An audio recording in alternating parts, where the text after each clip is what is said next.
Hey guys, QuirkDude76 here. Now, usually I would be reviewing Transformers Dark of the Moon, which is coming out. Well, I would be doing my review of Transformers Dark of the Moon, but I think I'm going to delay that to next week. So, for fun, here is a fun review of a movie that I watched a few weeks ago. SpongeBob SquarePants: The Search for SquarePants. This is the latest SpongeBob movie and came out back in 2025 and is one of the few SpongeBob movies to be released in theaters, since the last two, Sandy Save Bikini Bottom, the Sandy Cheeks movie, and the Plankton movie, were all movies that went on to Netflix. This movie follows SpongeBob and Patrick as SpongeBob wants to prove to Mr. Krabs that he is a quote-unquote big guy. This is just mainly because he wanted to ride a roller coaster, but he chickens out the last minute. So, by accident, I would say on purpose, but he summons the Flying Dutchman, who, in this case, wants to be free of his curse that turned him into a ghost, but yet he needs the purest of souls. So, finding SpongeBob, it leads to a quest to the underworld where they go on challenges and to release the Dutchman's curse. But at the same time, Mr. Krabs and Squidward and Gary go to save SpongeBob SquarePants and Patrick Star. And in order to do that, they must search for the SquarePants.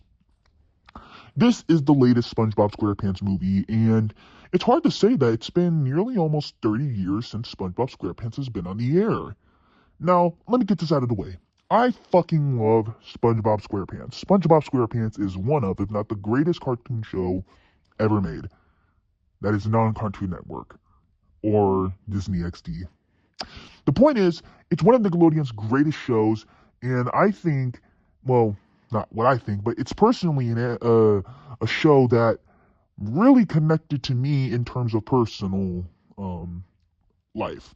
And I didn't grow up watching the first movie that came out back in 2004, though when watching it on Nickelodeon and eventually on DVD, it's a fantastic movie. Definitely one of the best movies of 2004 and one of the best movies from Nickelodeon.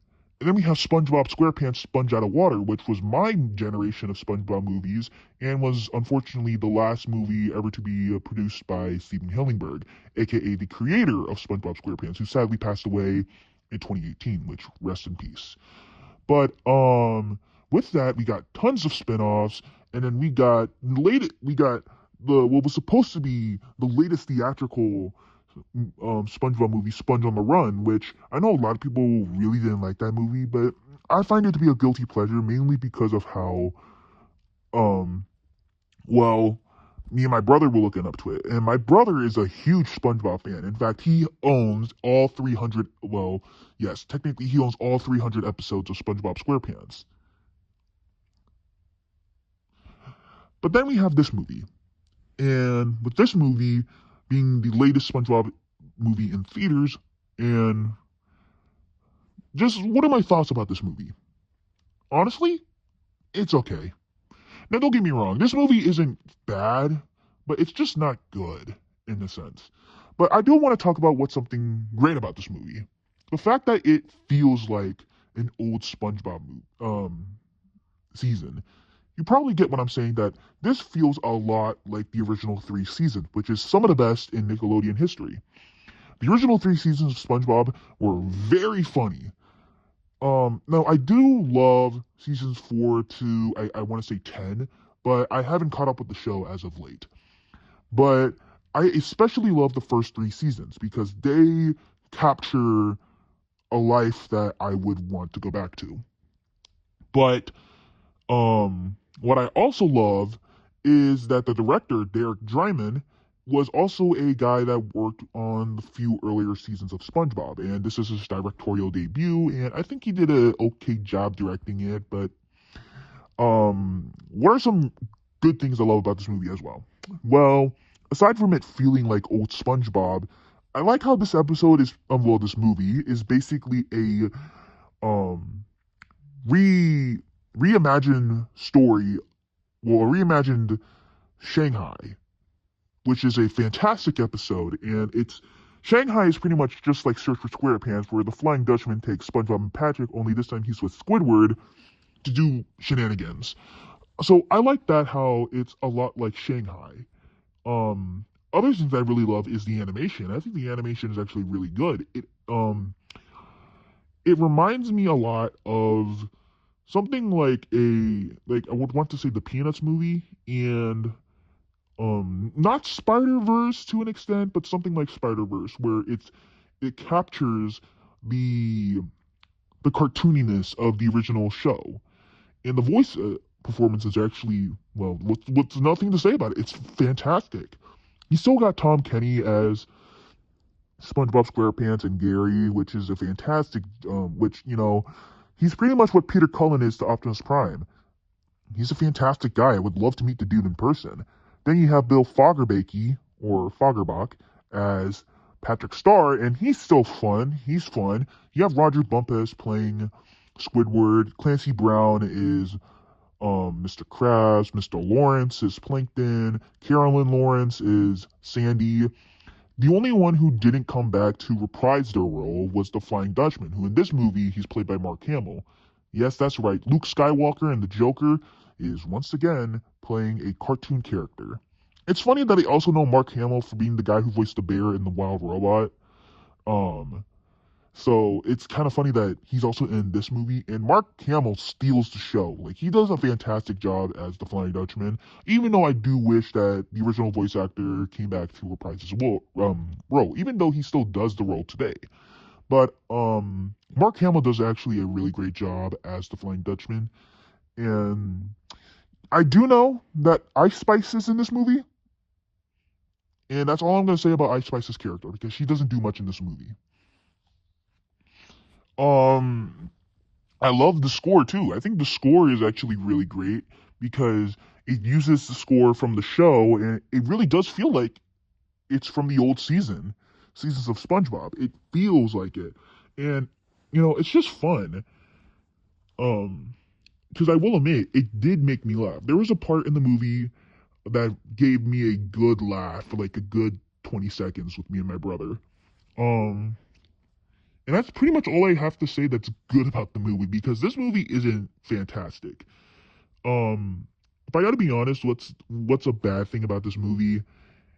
It's gotta be the fact that it doesn't really feel all there. It doesn't really have that kind of magic the first movie had, or even Sponge Out of Water had, where it just feels like an actual story in the SpongeBob world. That, and also the fact that it really does try too hard by making the Flying Dutchman a new character. What I mean by that is that they heavily implied in this movie that he's basically like this new character that nobody has seen. Even though the Flying Dutchman has made numerous appearances in the show, he it feels like he's a brand new character. And this is exactly what my brother told me, and I'm starting to think the same thing.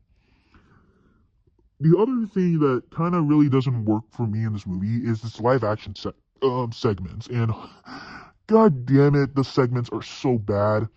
Unlike Sponge Out of Water, which has really great live action sequences, this movie is very terrible with its green screen and the way it just looks cheap.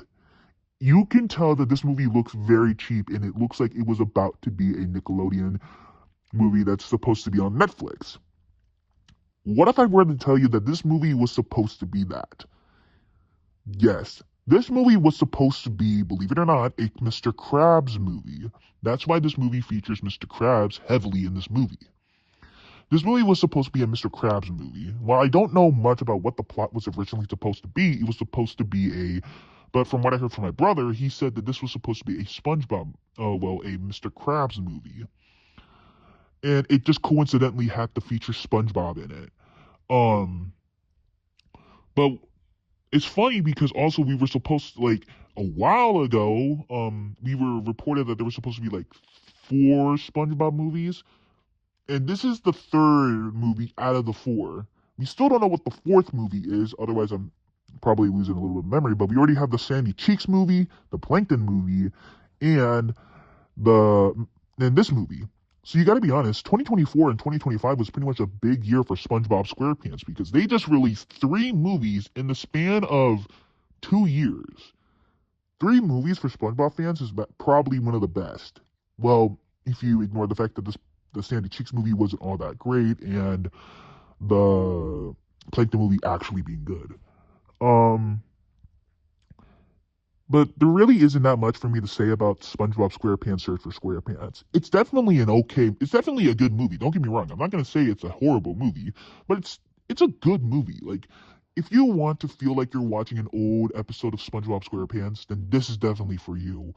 But to me, it just doesn't really work well. And to be honest, I think I would have preferred it if it was a Mr. Krabs movie more than a SpongeBob movie. Well, you know what I mean. But if I were to rank all five, actually no, all six SpongeBob movies, my bad. It would be the Sandy Cheeks movie, Sponge on the Run, the Plankton movie, this Search for SquarePants, Sponge Out of Water in this first movie. So with that, I think I'll give this movie a good 6 out of 10. This is a really good movie to show your kids or take your kids to because this movie's still in theaters and you could get a good kick out of it. And maybe you will too. Well, your kids will get a good kick out of it. You will too. But, yeah, this movie is just an okay movie. And probably, one that I'm probably gonna forget about, but who knows? Maybe I could show my little brother this movie eventually, but who knows? So yeah, that's my review for SpongeBob SquarePants Search for SquarePants, an okay movie. And I will be back to review Transformers Dark of the Moon very soon. So stay tuned for that. This is Quirk Dude 76 signing off.